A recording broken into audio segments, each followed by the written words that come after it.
Got it. Okay. So welcome everyone to our talk tonight, which is part of our series that we were doing about the capital region and the canal. It was canals, collars and conflagrations, the Irish in kind of our region. And it was part of a Hudson Valley grant that we had gotten. So hopefully, you know, we're kind of wrapping that grant up. So tonight we're delighted to have with us Derrick Pratt, who's the museum educator at the Erie Canal Museum in Syracuse, New York. So, you know, very much, of course, almost the opposite end kind of the canal from us. He's a native of Chittenango, which was where Frank Oz, we were just talking about it. I visited up there because I have cousins nearby in Syracuse and Casanova. Derrick received a BA in Social Studies Education from SUNY Cortland and an MA in Museum Studies from Syracuse University. And prior to joining the Erie Canal Museum, he had actually served as Director of Programs at the Chittenango Landing Canal Boat Museum, creation of the stores and all of that. So it's well worth a visit. So today he's going to talk to us about the Open for Business, you know, maybe a little bit wider than just the Irish on the Erie Canal in case, but it'll kind of, what's the word, encompass the whole thing about, you know, the infrastructure building since about 1817 all the way up. So of course he will try and focus on the Irish for us, but it'll probably include a few things. So I'm going to spotlight you now, Derrick, and minimize myself, and thank you very much for joining us. Yeah, thanks for having me. Glad to be here. As an Irish American myself, I'm honored to be given this talk. And this talk is going to focus a bit more on central New York than the capital region, but it'll still be in there, fear not. We're really going to focus. This talk was created 2 years ago in 2020 for the bicentennial of the opening of the middle section of the Erie Canal. So that said, I'm going to give a quick background on what the Erie Canal is, where we were before 1820. There we go. Worked. All right. So the Erie Canal, for those of you who don't know, a 363-mile-long artificially dug waterway connecting Buffalo to Albany. So it connected the Great Lakes out at Buffalo on Lake Erie to the Hudson River and therefore to the Atlantic Ocean, creating a transformative transportation route. That was to get that canal started was a 30+ year long process that we won't go fully into. The grandfather of the canal is often credited to an Irishman, Cadwallader Colden, who in 1724 first recommended improving New York's waterways.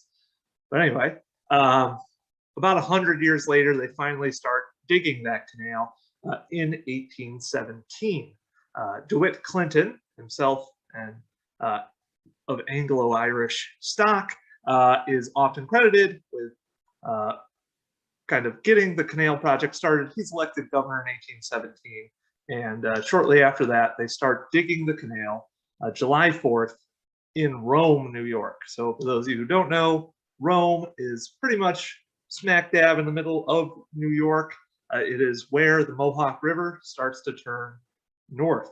And there's an important reason for that. It's because central New York, that middle section of the canal, is the first part they are going to build. So as we're going to talk about, we're going to look at that middle section opening. And that's because the middle section is kind of the flattest part. There's the least engineering obstacles. At the time, the early 1800s, there were no civil engineers in the nation to dig canals. And they start digging in 1817. They're just doing the easy part. They're digging the ditch, learning how canal operations go. Then 1818, they're going to face some of their first true engineering challenges. They have to start building locks to overcome changes in elevation, and aqueducts to overcome natural streams. They're making quick progress, though.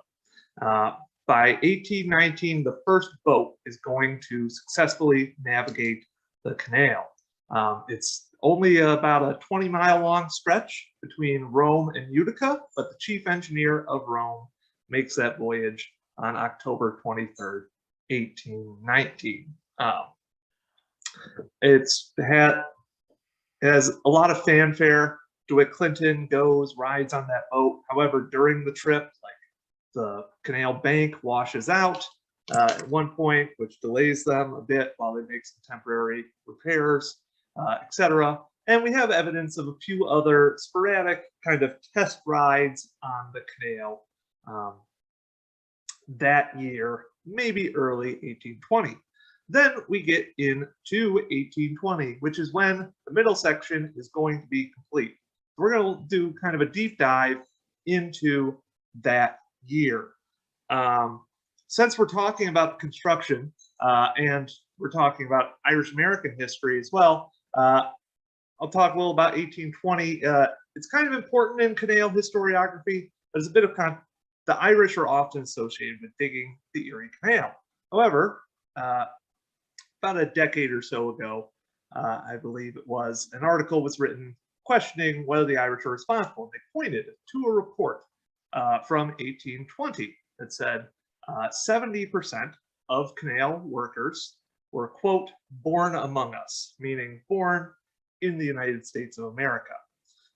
Doubtless, some of those were descendants of the Irish, but it's often pointed to as the story of the Irish building the canal is a myth.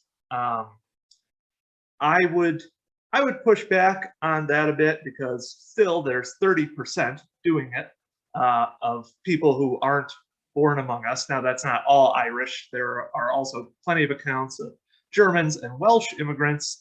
At this point in the canal's history, we have some of Native Americans and African Americans as well digging the canal at this point. But as we're going to see, like I said, this is the easy part. This is when they could get local farmers to kind of take on their off days to come dig the easy bits of canal. As we're going to see, the Irish are going to get a lot more involved after this date. But anyway, so with that disclaimer out of the way, let's move on. I like to give a little context for what's going on elsewhere in the world outside of New York. On the Erie Canal, we can tend to get a little too New York centric. So around the world, King George III died finally. He was the king when, America became independent. This is a full 50 years later almost. Similarly, there's an attempt to assassinate members of parliament in England. In Latin America, the famous revolutions of Simón Bolívar and the like are taking place, which that's going to play a part in our story. And this is a time of a lot of scientific progress. The Erie Canal is often pointed to as kind of America's, one of its big first forays into engineering, but the HMS Beagle will set sail in 1820 with Charles Darwin on board en route to South America and the Galapagos. And little did they know, history-making implications. Nationally, the big news story of the year is the Missouri Compromise. America is grappling with the issue of slavery. It is still technically legal in New York State at this time. It will be for another 7 years before fully being abolished in 1827. We have no evidence of enslaved people working on digging the Erie Canal, but we do have tales. 1820 is about when a man by the name of Thomas James, who was enslaved in Canajoharie, will follow the route of the newly staked out Erie Canal all the way to Lockport and then across the Niagara River to Canada. He'll eventually come back and become a prominent abolitionist. So that's going on at this time. It's what's known as the era of good feelings. There's pretty much a one-party system in America at the time. Democratic Republicans run everything. James Monroe is president. And the Second Great Awakening is beginning, a revivalist movement. And several of these things are going to play a role in our story moving forward. Now, we move on. Now, the Erie Canal Museum, for those of you who aren't familiar, is located in the middle section in the city of Syracuse. We're located in the only remaining Waylock building. Excuse me. So Syracuse is an important location for the canal. We also tend to be a bit, admittedly, Syracuse-centric at the Erie Canal Museum. Prior to the canal, the ways you could move through New York State were via either waterway, so the Mohawk River, then you'd hook up with a series of other rivers to get to the Great Lakes, or you could take several roads. Notably, there's the Genesee Road, which goes from Utica to the Genesee River, very creatively named, as many of our roads and canals are. And Syracuse is notable. It's near what will eventually become Syracuse, is near Onondaga Lake, which has natural salt springs below it. Remember that. That's very important to our story.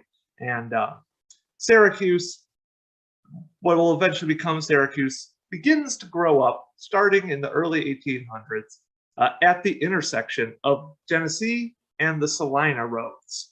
So the Salina Road is a north-south road that kind of connects the salt fields of Onondaga Lake to the Genesee Road. And the Erie Canal, they make some last-minute decisions in 1819, I believe it is, to move the canal slightly south past those crossroads. And the community that grew up there, it had many names. It was founded originally around a tavern, originally Bogardus's Taverns, but then he sold it to a man, his last name was Cossett, so it became known as Cossett's Corners, sometimes South Salina, Salina being where all the salt was made.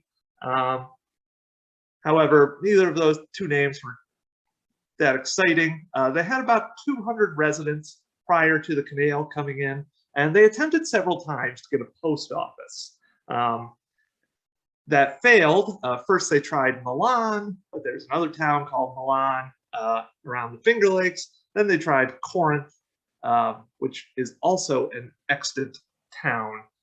Then finally, their postmaster, even though they didn't have a post office yet, John Wilkinson, a notable resident of the city, he is reading a poem in New York by, I believe, Lord Byron about Syracuse, Syracuse in Sicily, and says, oh, they make salt there. There's like these rolling hills. Sounds a lot like where I'm from. And thus, they name it Syracuse, New York. However, Syracuse, not much, we're going to pretty much use Syracuse as kind of a case study for how the opening of the canal transforms New York, just so you're aware, because we'll see similar things play out in Albany and in many other cities all along the canal. And this is what New York City reporter William Stone, he visits this village that just got its name, Syracuse, in 1820. They finally approved it. So 1820 is a big year for Syracuse. We got our canal and we got our name. William Stone shows up, this New York City gentleman, and he remarks to this man over here, Joshua Foreman, who is sometimes considered the founder of Syracuse. He's not really the founder, but he is the major developer of the city. And he calls Syracuse, quote, so desolate it would make an owl weep to fly over it, end quote. But Foreman, this is where the slide gets its name from, looks at him and said, Mr. Stone, we will make a city of it yet. And we're going to see for the rest of this how a city is made of it yet.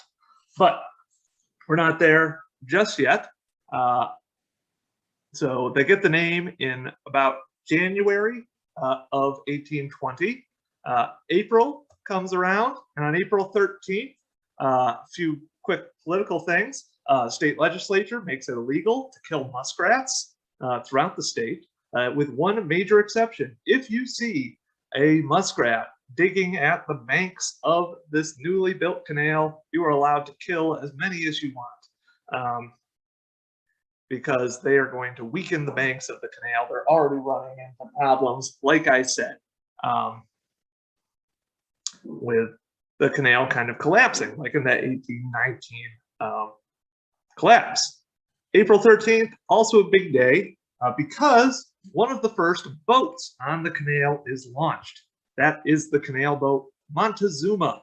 Montezuma is going to play an important role in our story from an Irish-American perspective. So Montezuma is the eastern terminus of the canal here in 1820. It's on the Seneca River. So there's the famous Montezuma marshes surrounding the Seneca River. It's a difficult place to build the canal. We'll get into that a bit more. In 1820, they're going to be slogging through the rest of those swamps. But Montezuma's where they build this boat, aptly named the Montezuma, and it is the luxury liner of its day.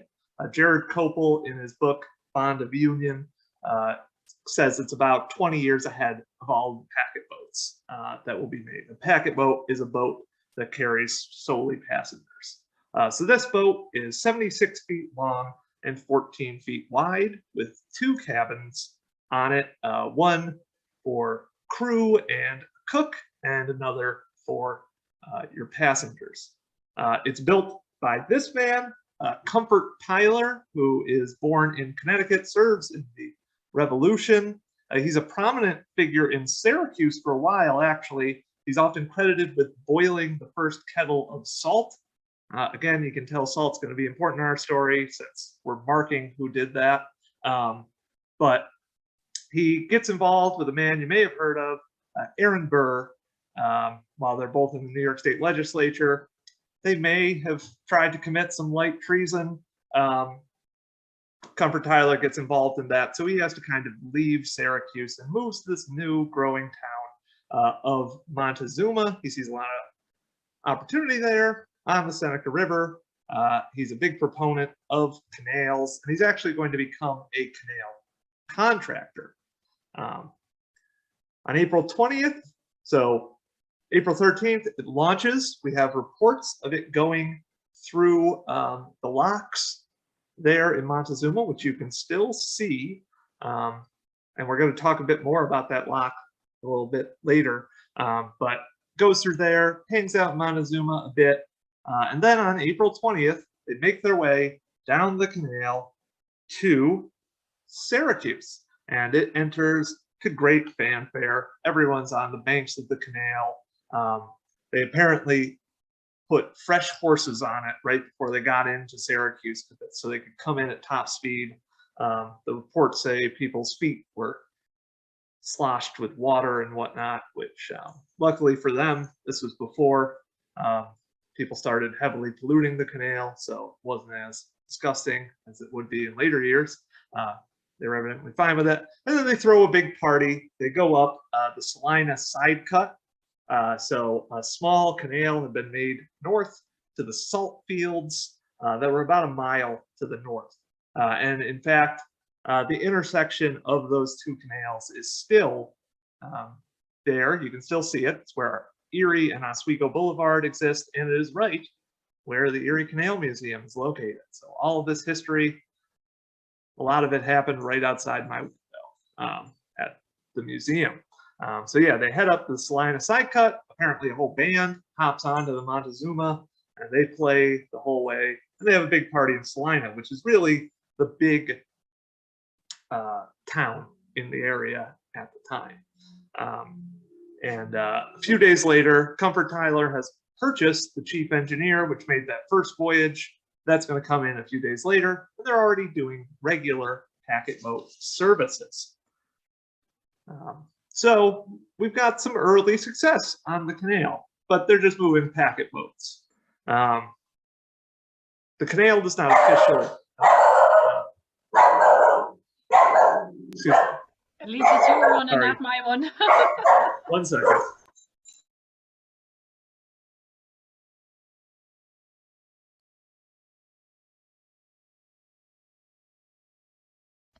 Sorry guys, the pets are all excited. Our dog is outside at the moment having his last constitutional, but he's fine. Sorry about that. Joys of owning a dog. But I'm going to say the joys of Zoom and things. We're used to it for 3 years now. yes. Oh, So salt. where was I? So a few boats unofficially enter Syracuse, but it really takes off. The canal is officially open in May of 1820. And here is a man we recently talked about, DeWitt Clinton. He is re-elected governor in 1820. So the canal project is going along smoothly. It only took 3 years to complete 96 miles of canal between Montezuma and Utica. So he's easily kind of re-elected governor on that. Their whole plan was like build the easy section first, so you can point to the voters and say, look, we're not wasting a bunch of money on this. So he then, shortly after his re-election, goes on the first grand tour of this newly opened section. And he's going to be accompanied by 2 gentlemen. One will play an important part in our story, one won't, but it's pretty cool that he is on it. One is Myron Holly. So there is a canal commission. These are essentially the board of trustees of the canal. They're in charge of making sure it gets done. Clinton is the president of that commission. However, his is mostly a ceremonial role, as are many of the other canal commissioners. Myron Holly is not. Myron Holly is the guy who's getting the work done. He is the treasurer of the canal commission. So he's riding back and forth across the canal, paying people's salaries. So he's the guy. Apparently, I just read a biography on him. The workers on the canal came to know and like Myron Holly. Usually like the guy who hands you your money at the end of the day. Though, as we'll also see, it wasn't always money. But yeah, so Myron Holly's doing that. So he is probably interfacing most with these Irish American canal laborers at the time. Also accompanying him is the Reverend Jedediah Morris. Morris is a preacher, but also an early anthropologist. He is headed west to study the indigenous peoples of the Great Lakes Basin, and he produces some of the finest maps of that region up to that point, and also has provided some of, from what I understand, some great primary sources on the indigenous peoples of that region from this trip, and ones that did not reflect as patronizing of views as many other writers at the time did. He is also Samuel F.B. Morris's father, which I thought was pretty neat, that he's coming onto this. They enter Syracuse on May 22nd to great fanfare. There are speeches, they fire cannons off when they get in, and they have a big party. Clinton and company stay in Syracuse for the night, then head on to Montezuma. Clinton's going to head back towards Albany. Holly stays in Montezuma, presumably to pay all the people working there, because, again, they've stopped at Montezuma. They are now in the Montezuma marshes, an incredibly difficult section to build. So that's where a lot of those workers he's paying are. And Morse, of course, that rhymed, heads west towards the Great Lakes. So that's kind of a big deal at the time. Everywhere celebrates Clinton passing through at the time. However, it is small potatoes to what's going to happen next in that year, which is July 4th. I've included a picture. So Syracuse today, we still know how to party. Usually, well, we used to. Now Syracuse basketball's less good than most of my life. But, you know, we can still pack the dome once in a while and have fun. July 4th, 1820, that is really going to mark kind of the grand celebration of the completion of this, and also show us some of the future success of the canal. So Central New York is front and center for this. Clinton is making a huge deal out of the opening of the canal. It's only been 3 years since they started digging. So Syracuse, based on our articles from the Onondaga Register, prepared for this party for months, and 73 boats. Now this canal has only been open for, what is it here, 4 months at this point. There were already 73 boats who were willing to take time off as well. They arrived at the locks surrounding Syracuse the morning of July 4th. So this is an impressive flotilla. When the Montezuma first came into Syracuse, the newspaper articles, like, they can't even picture one boat entering Syracuse. This was a landlocked town. Now there are 73 boats about to pack this little community. Clinton is on board another canal boat that Comfort Tyler has built called the Oneida Chief, and he has with him a number of dignitaries. I always like to point out that William Van Ness, Aaron Burr's second in the duel that killed Alexander Hamilton, is accompanying him. There's a strange amount of Aaron Burr connections in this story. By the way, we have an exhibit on kind of based on Hamilton, which came to Syracuse this year at the museum. So be sure to check that out. But a number of canal dignitaries and New York State dignitaries show up on the Oneida Chief. And that is at the front end of this procession. At 10 a.m., a cannon is fired. One thing you learn when you study Erie Canal celebrations, they love to shoot cannons all over the place. I don't know how politicians work deaf, but they fire the cannon at 10 a.m. So that's the signal for all the cannons to start. Not for all the cannons, for all the boats start moving through the locks and enter Syracuse. And they are going to meet again right where the Salina Side Cut and Erie Canal intersect, next door to the Erie Canal Museum. They fire some more cannons, they wave some flags and stuff. Several people disembark from the boat, and then they move on to Clinton Square, where the Declaration of Independence is read, a few speeches are given, but this is an interesting thing to think about when you hear about crowds of thousands of people in anywhere at that time. There's no amplification systems. Supposedly, like, the newspaper reports of this say, like, it was a good speech, but only people in the front, like 10 rows, heard it, because everyone else was pretty excited hanging out around this celebration. And from what we understand, we've got canal laborers in here, we've got residents of the city, we've got people from all around New York State as well have converged on this point, because this was kind of the most exciting thing that happened in central New York that year, for sure.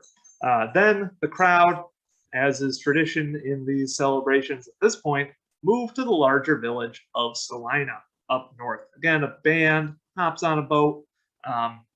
Clinton goes with them, all these other dignitaries, and they host kind of one of the first New York, so the New York State Fair is still hosted in Syracuse. This is not an official New York State Fair, but it's kind of an early proto-fair is held here. People from every county of Western New York, which counts as everyone from Utica West in their book, was invited to send delegations to represent their counties and bring their finest produce. So they have that. They also serve a luncheon for 400 people underneath this big shady tree. Sorry, car just parked. They have a good time. They have a number of toasts are held. So that's kind of the big culminating event here. There are 13 official toasts given. I find them to be a fun kind of quaint set. Most of them, the first 7 are your patriotic ones to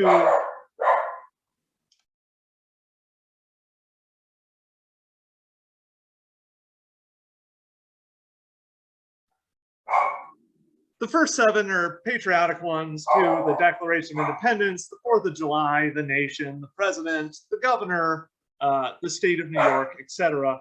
Then they move on into a few other ones that really, I think, reflect more what we were talking about at the beginning of the talk, that global context that they're in and the transformative nature of the canal.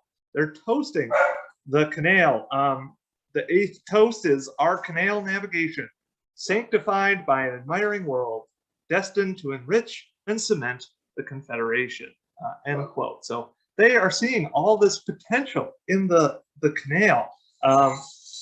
In the 9th toast, they salute the patriotic states of Pennsylvania and Ohio, peopled by free men and interested with us in the great work of internal navigation.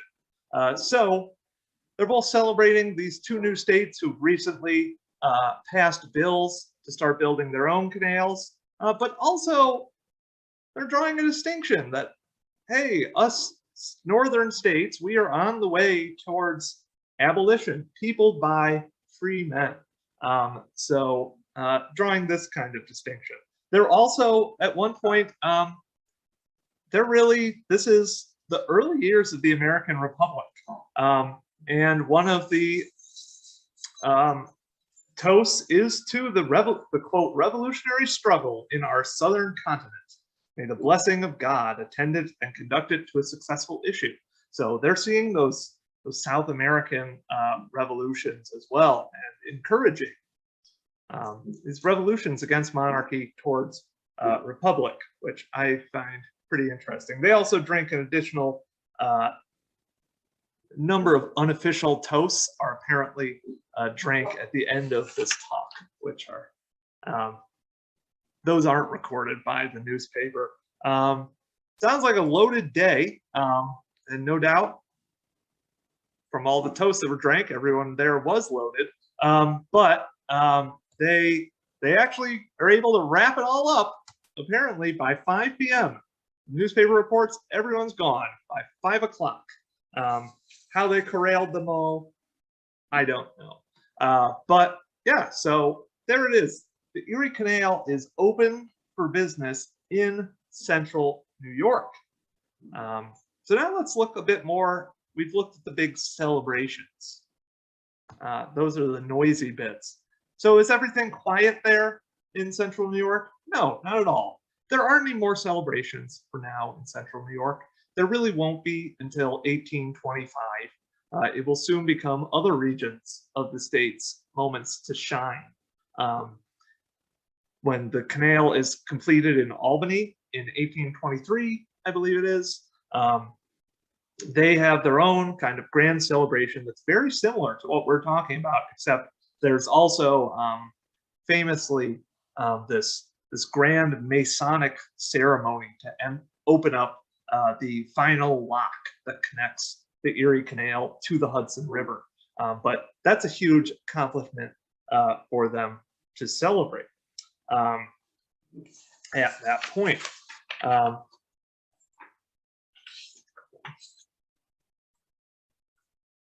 But they're done with their partying. Now it's time to get down to work on this newly open stretch of the canal. And the economic impact of it can be seen almost immediately. The Onondaga Register gives us a report from here in Montezuma at the Seneca River. They give a report from what is then Lock 8. So when they first built the canal, because they built it from the middle, the numbering system started from Rome and went out.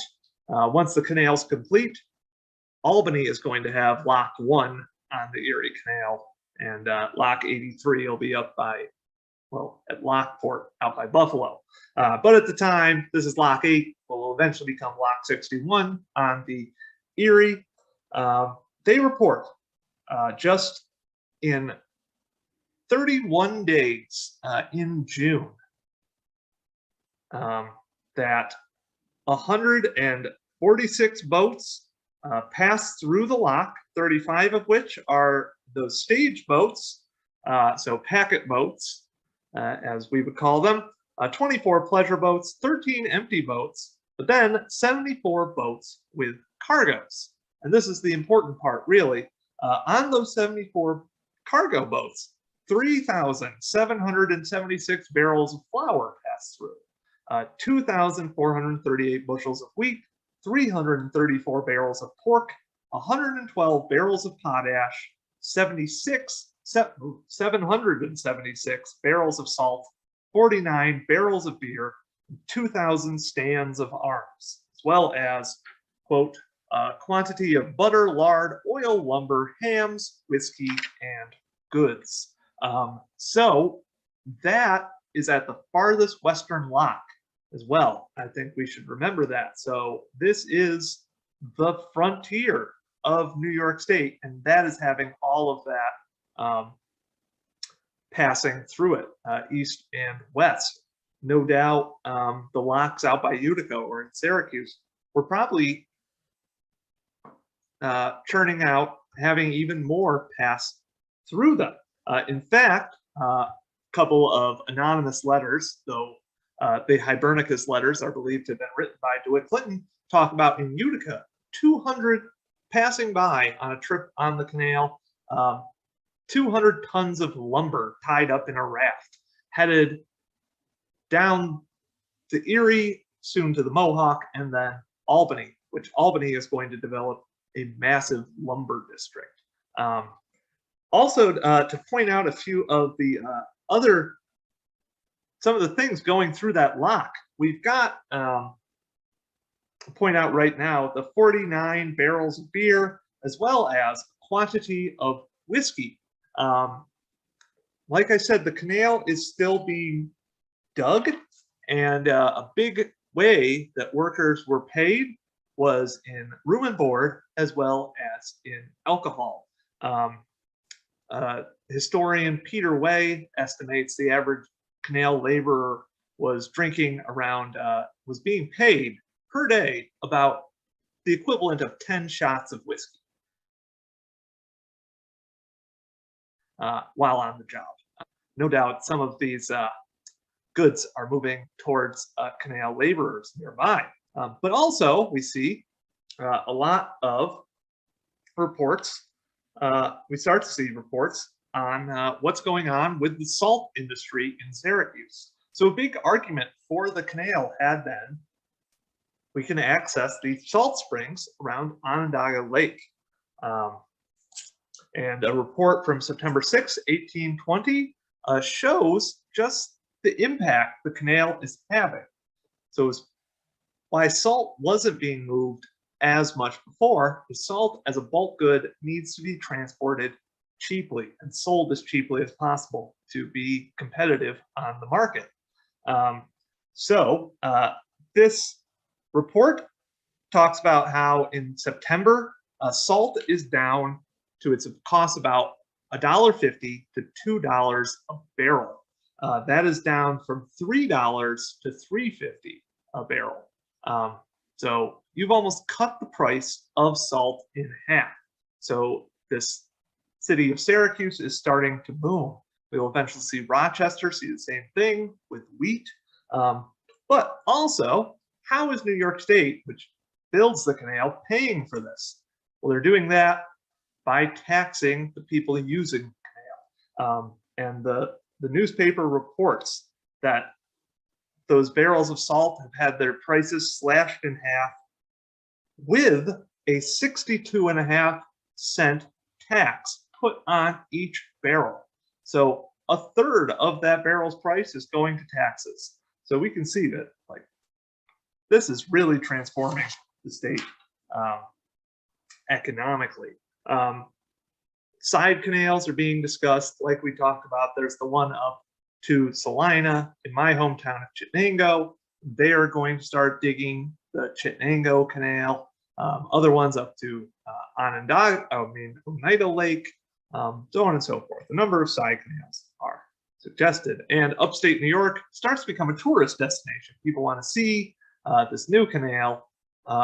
And also, it's ultimately going to take you,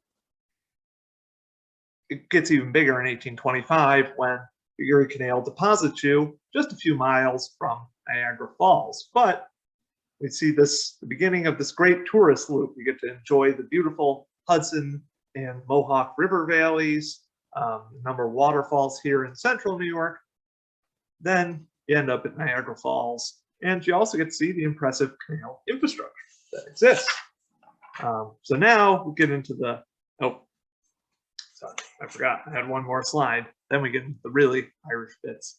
We're starting to see a lot more settlement of these areas. Here is a listing of a number of land notices. Tons of land comes up for sale in central New York. This is the land that is plotted out in northern Madison County. I will also point out, you'll notice for sale is land on the Onondaga Reservation. So the Haudenosaunee lived along this entire route of the canal. They are going to be greatly dispossessed of that land by the development of the canal, often illegally, which is the case here in Oneida. Most of the Oneida Reservation, this kind of square here is it at the time. They will reach a low point of, I think, 23 acres for the reservation, which before pretty much all of this had at one point been guaranteed to the Oneidas, who had sided with the Americans during the Revolution. But we'll see things like this where pieces of the Six Nations land are being illegally sold.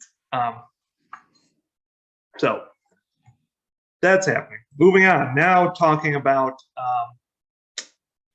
digging the rest of the canal. The Onondaga Register praises the work of the engineers who are starting to really learn how to dig canals. In 1820, they come up with they're making some adjustments. They come up with a better route between Palmyra and Lyons. One of the big things that happens is a man by the name of David Thomas contracted to determine how to take the Erie Canal from the Genesee River to Lake Erie, and he investigates what's called the northern route.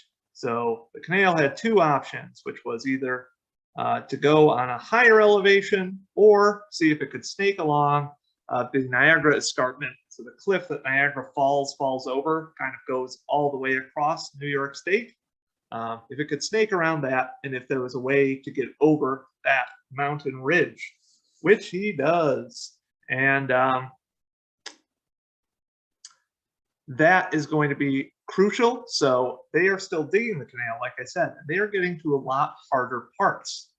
So like I talked about earlier, that middle section was the easy part to dig. And you could find plenty of local farmers, often kind of New England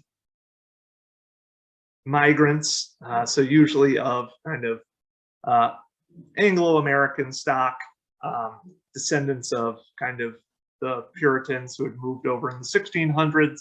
They started moving west settling in central New York, and they often will start digging. But then once you get to the harder parts, those folks are not willing to do these much harder jobs where you're not able to just be like, I'm taking a day off from the farm to dig a canal.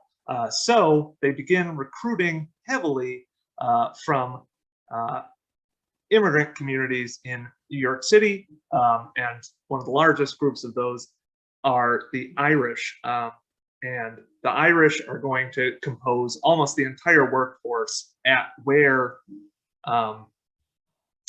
the canal will attempt to overcome this mountain ridge, which is Lockport. They start digging it in 1820, and it's the last completed bit of the canal. So Lockport, they overcome 70 feet in elevation with a staircase of 5 locks. And then that's actually not the hardest part of the Lockport job.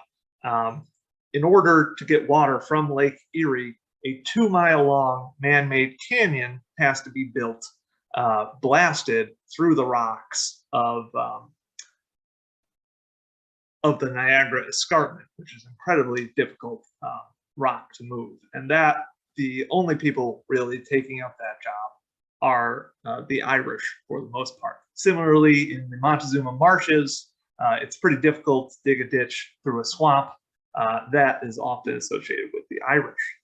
July 22nd, they'll complete the next section of the canal linking to Utica.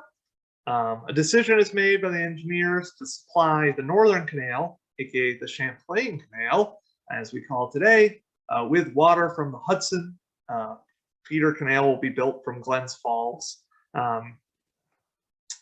That canal also goes to Albany, and I believe is celebrating its bicentennial this year. Yeah, they have a few more hiccups. Some of the walls are still collapsing. They fix them where they need to, but things are looking really positive for the canal. 96 miles have been completed, and a bond is issued for the canal with 6% interest.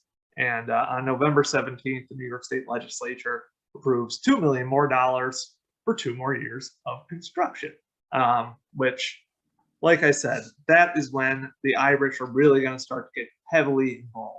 Not only is Western New York difficult to dig, but the Mohawk River Valley starts to present its own challenges at sections. The valley is pretty narrow. I'm thinking specifically of the noses out by Canajoharie. If you're on the thruway, you'll notice that there's pretty much like sheer cliffs next to you, right about there, between there and Fort Hunter.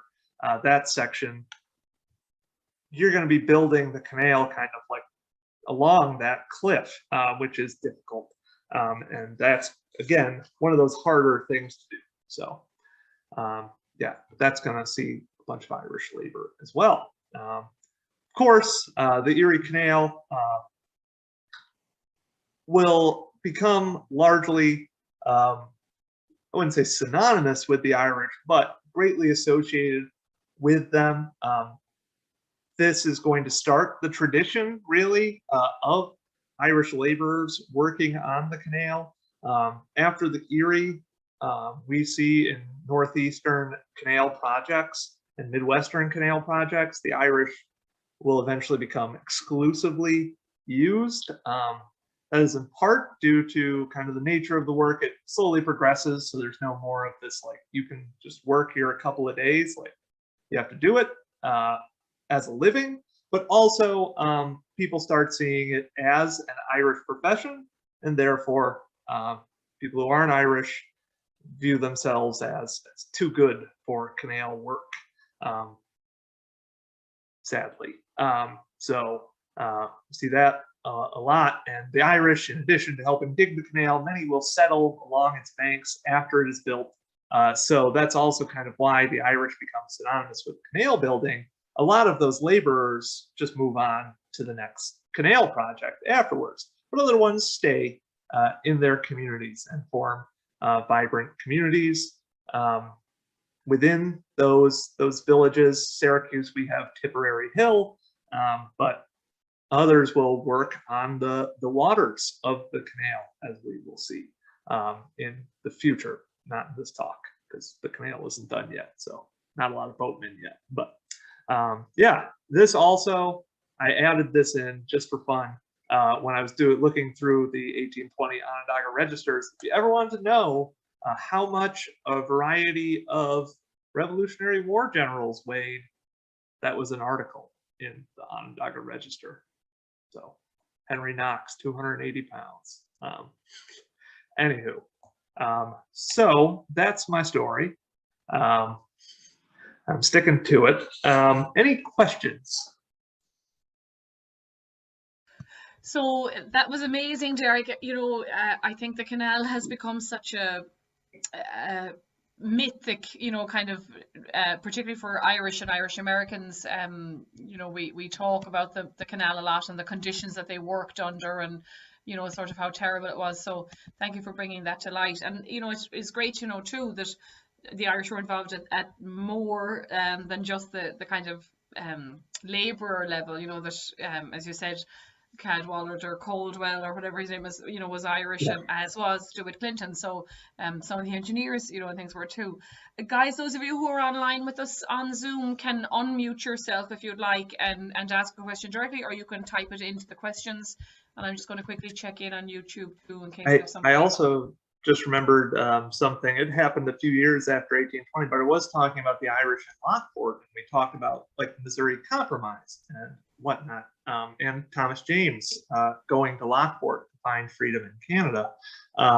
There is a report when the canal was being dug of some freedom seekers coming through Lockport and slave catchers coming after them, and the Irish workers kind of banding together and preventing them from capturing this gentleman. Oh God, that's great. Canada. Yeah. Interesting story. You know, it's very interesting because it's hard to know sometimes what side of that divide they fall on, and particularly, you know, I was a little bit surprised at how much land was taken from the Native Americans. Like, it's not something that that I had thought about, but obviously, you know, it must have happened that there was this like eminent domain kind of facility that the government were able to use, you know, against the tribes, probably without compensating them. Is that right? Did you? Yeah, for the most part, or if they were compensated, it was unfairly. Yeah. Because, you know, that is very true. The Irish would have had very mixed feelings, I'd say, on a lot of that, coming from the land themselves, you know, where they're often dispossessed from their own land or evicted. And this was early enough in their time in America, some of them, you know, that they might still have kind of that resentment of government and law and order. So they may have erred more on the side of helping escaped enslaved people or the Native Americans, instead of, you know, later on, as we know, kind of being part of the system that keeps them down, you know. Yes. So while we're waiting, in case anybody does want to basically unmute yourself and ask a question, the thing about the drink too, Derrick, that's very interesting. Is this true? Do you think that as many as 10 shots of whiskey a day? And then I wasn't sure if you were saying that they drank it themselves, or they were using it, they were selling it on to other people, you know. No, maybe they weren't actually inebriated, like. Oh no, they were. Yep, they were drinking it. So, yeah, there are a number of reasons why canal workers were often paid in whiskey. One, it was on the frontiers at the time. There was not a lot of cash to be had. It also, there was a saying that no one would want to dig a canal sober. So, yeah, and it also, the more insidious side of it was the canal contractors recognized they were developing a dependency in their workers. So you weren't, like, canal building was a difficult job, but you weren't going to leave because you needed, at some point, you physically needed your daily whiskey rations. You know, that's, I mean, absolutely. And particularly, I just watched a program the other night at home on the BBC. An Irish journalist, Fergal Keane, was talking about PTSD and depression and, you know, that kind of thing. And he was saying he was looking at these experts to say, like, is there a kind of a connection to like almost hereditary, you know, depression and poverty and stuff because of the Great Hunger? So even though this is before the Great Hunger, we've already had, you know, hundreds of years of displacement and dispossession and evictions and stuff. So you wonder if the Irish were a little bit predisposed to, you know, using something like alcohol to kind of numb their pain. And then, as you say, the hard labor too would definitely keep them, you know, there. Was it true as well about the Montezuma swamps and the fever that I think you had started to mention at the start about the American landowners? This is something that we were kind of taught in Ireland, you know, that originally American landowners and farmers were working on the canal, and then as the work got more into the weeds, you know, and less desirable, that they were using immigrants more because it was a cheaper source of labor and it was more risky work. So like, let the farmers farm and we don't mind if these immigrants catch a fever and die, you know. So yeah, right. In Montezuma, the swamps there, malaria was endemic. There are reports of up to 1,000 people possibly dying in the swamps of malaria, though archaeological evidence to back that up is not forthcoming. So we're not 100% sure if that wasn't just kind of a folktale handed down sort of, but yeah, people definitely were getting malaria, I would say, in the swamps.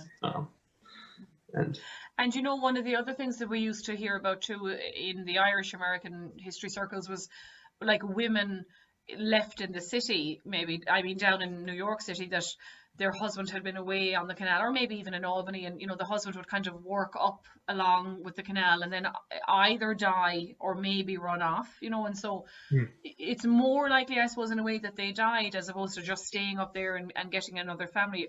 But maybe, who knows, you know, like that it wouldn't be worth coming back all the way down, and particularly if it had been an arranged marriage maybe, or so, like, there was, in one way, these men, do you know, like, if many women and children went with them, or was it really a gang of men, you know, on their own? So canal digging itself was a largely men's role. However, we do have a lot of evidence of women and families in general accompanying their husbands to do the work. For instance, in our collection, it's one of our favorite objects. So like I said, workers were paid in room and board, and the canal contractors weren't about to do that themselves. So often a man's wife would end up as a cook, and we have an actual kettle that was used by she is the descendant of Irish and German immigrants herself, Christine Davis. I'm sorry, I'm drawing a blank on her last name, but yeah, she accompanied her husband, who was a canal laborer. She cooked, and they actually moved on to the Ohio canals afterwards, and but passed this kettle down through their family for generations, and they finally donated it to us, which was a really cool story. And you see that a lot. Those whiskey rations I was talking about, that was where you could find a job for your young son. A lot of times they had a job called a jigger boss, who it was usually a kid whose job was to make sure all those workers got their daily rations. Pour out the whiskey and bring it down the line. Yeah. Yes. Wow. And you know, when I was at the place in Chittenango, which I'm probably pronouncing incorrectly, I know there was, like, by now people are on barges and stuff. That those were totally set up for families, though, weren't they? Like, if you were able to have a barge on the canal. Yes. Yep. So canal boats operated 24/7. So you were living on your canal boats. So yeah, once the canal got going and they really figured out. So the 73 boat, I would love to see what the 73 boats that came into Syracuse on July 4th looked like. Because I imagine, from what I understand, like the Montezuma, everyone was impressed by it because they actually put like work into it. I think at that point they were like, "This floats." Yeah, right. It And can carry like, stuff. Send it down the canal. Yeah. And like, the canal is not very wide, you know. So they're nearly one by one. These 73 boats, you know. I presume it's not. Yeah. Yeah, wow. Yeah, so this canal, 40 feet wide and 4 feet deep. The one you might be more familiar with, so the one that still you can see today, they enlarged it in the 1830s through 60s. That was 70 feet wide. So Wow. even Yeah. smaller probably than the ditch you're imagining. Yeah, yeah. No, it is, it's incredible. And I mean, what it does for New York, the way it opens it up to the, as you said, like Albany with the lumber district. And, you know, even when you're driving around upstate New York or the capital region, and definitely up around Syracuse, like you can tell, you know, that there was money kind of in those early 1830s, 1860s, like some of the mansions and just all of the different industries that are tied in with the fact that now we have this canal that can bring goods to and from, and you know the ancillary, like the farms increase and everything that increases, other factories. It's amazing, really, you know, that I think Russell Shorto kind of says that this small island, you know, goes to become the center of the world, you know, because Yes. of the canal. Yeah. Yep. Exactly. It's incredible. So thank you very much. We don't have any questions from our participants or online. They're all very quiet tonight. But thank you so much, Derrick. That was fantastic. And you know, we're delighted to have done this series, the canals, collars, and conflagrations with the Irish in New York State. We won't limit it to just the capital region. We're back next week, live the museum. I'll be live in John B. Keane's pub with some local Irish entertainers, including Billy Keane, who's the son of John B., the famous playwright.